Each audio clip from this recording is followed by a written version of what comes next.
Anna simply poured some dog food into the dog's bowl, only to find that it had been transported into an ancient general's cornucopia. At that moment, the soldiers who had been starving for 3 days spotted the dog food and, without a second thought, devoured it as if it were a gourmet feast. Back in her world, Anna turned around to find the dog bowl empty, assuming her dog had just eaten quickly. So she poured in another generous helping, but once again, the food mysteriously vanished. On the other side, the general held the dog food in his hands, convinced it was a divine blessing. Overwhelmed with gratitude, he ordered his men to revere the cornucopia. Meanwhile, Anna, still confused, decided to test the bowl by putting it under a running faucet, curious about its capacity. She left the water on all night, yet by morning, not a drop remained in the bowl.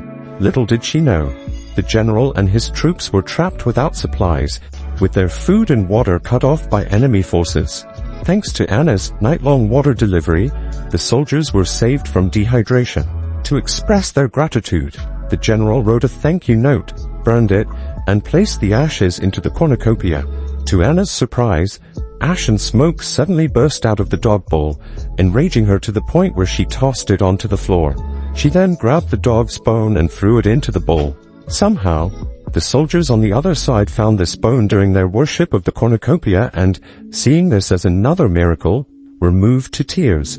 Still angry, Anna began throwing in cans of dog food, sausages, and other supplies.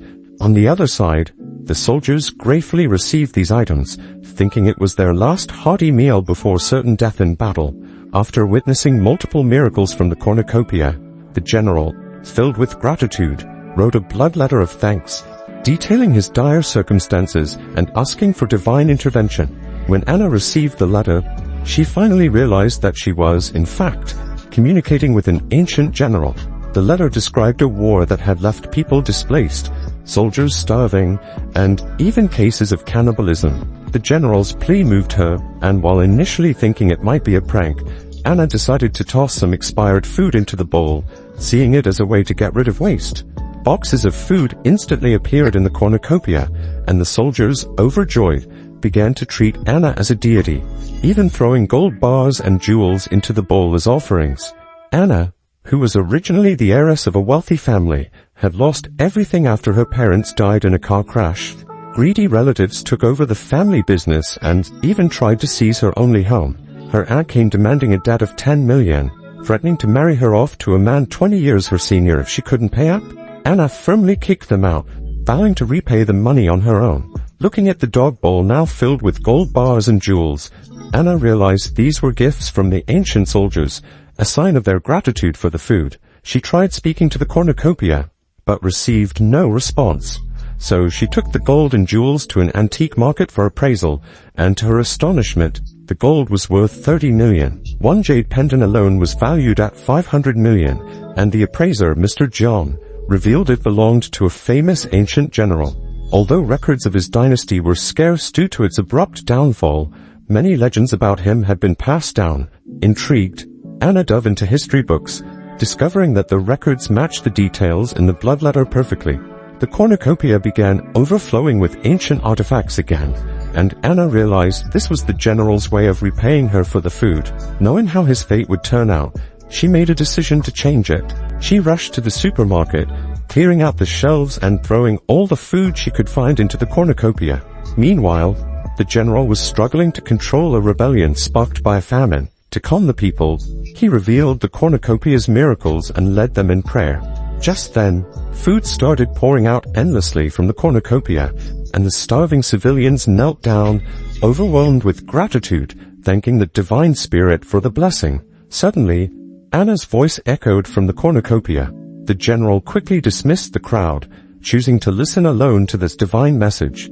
During their otherworldly conversation, Anna learned there were 300,000 starving soldiers and civilians. Heartbroken, she promised him, "1 million pounds of food is coming. Don't worry." Determined, Anna decided she wouldn't just feed this ancient general, but his people too. Thanks to Anna's supplies, the general led his army to victory after victory. However, disaster struck when the enemy threw plague-ridden corpses into their camp one night, spreading disease. Even the general was gravely ill, infected by the plague. Back in the modern world, Anna was about to sign for an online delivery of food supplies when a sleazy man approached her, saying he'd been introduced by her aunt. He tried to act rich, offering to pay for her, but when he saw the bill was 8 million, he turned pale and stammered. Amused, Anna set her dog on him, and he fled in terror. Later, Anna returned to the antique shop, bringing the new artifacts with her. Taking advantage of the visit, she asked Master John, the appraiser, for more stories about the legendary general.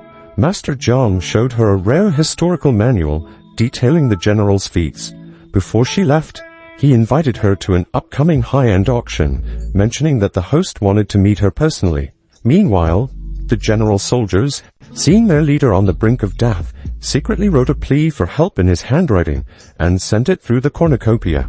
Upon reading the letter and realizing he was ill, Anna panicked, calling his name repeatedly but receiving no response. Desperate, she purchased a large quantity of medical supplies and sent them through the cornucopia, with detailed instructions for use.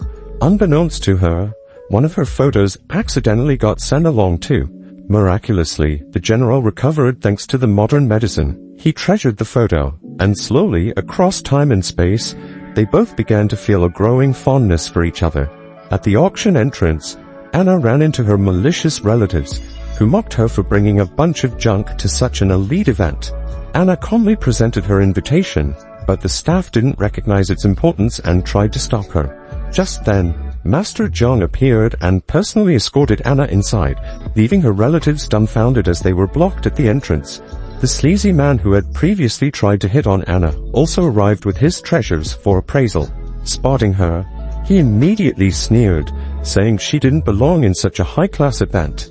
Her relatives spread rumors, claiming Anna could only enter because she was with a wealthy man. The sleazy guy even suggested she could sit on his lap if she wanted a spot. Anna swiftly put him in his place. Right then, Master John led Anna to the most prestigious seat in the room, as she was a VIP guest. The entire crowd was stunned, watching in disbelief as she was given the place of honor. At the auction, Anna grew bored until she received an urgent letter through the cornucopia. The general was facing a desperate situation, caught in a pincer attack with his supplies nearly depleted. As Anna worried about how to help him, a commotion erupted on stage. The sleazy man was showing off a supposed treasure that turned out to be a common chamber pot. Humiliated by the laughter, he was about to step down when it was Anna's turn to present her own item. Yet, instead of appreciation, her artifact was met with mocking jeers, with the crowd dismissing it as a worthless stone. Just then, a mysterious man in white offered 1 billion to buy Anna's inkstone.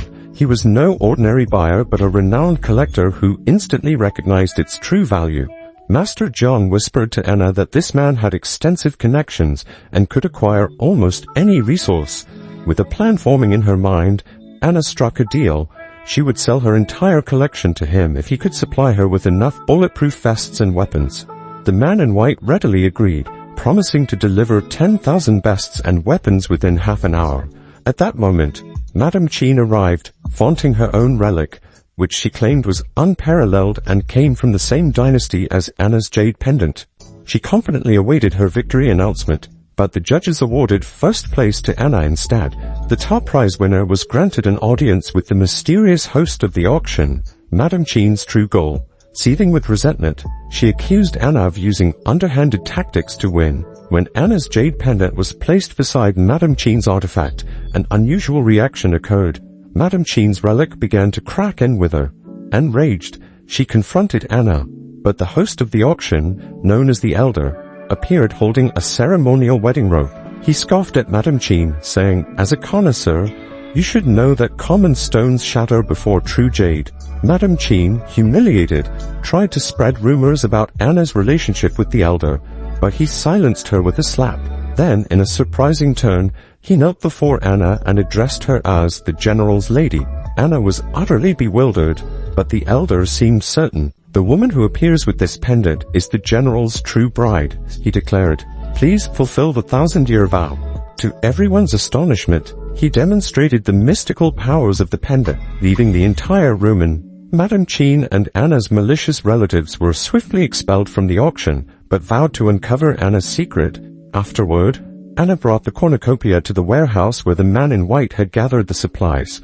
Madame Jean and her accomplices, still scheming, secretly followed her, hoping to steal the cornucopia. But in their attempt, they were accidentally sucked into the vessel. Unaware, Anna sent all the supplies through the cornucopia to the general, thoughtfully including instructions on their use. Upon receiving the modern weaponry and armor, the general was overjoyed. The impenetrable steel garments and weapons that fired projectiles were miraculous to him and his troops. Guided by Anna's instructions, the soldiers quickly mastered the guns and used them to turn the tide of battle, pushing the enemy into retreat. Meanwhile, Madame Jean and the other schemers, who had been pulled into the cornucopia, were discovered by the general's guards and executed as spies. Soon, Anna was invited to a secluded, ancient courtyard. Clad in a traditional bridal gown, she stepped into the garden to find herself face to face with the powerful and now even more regal general she had come to know through their letters.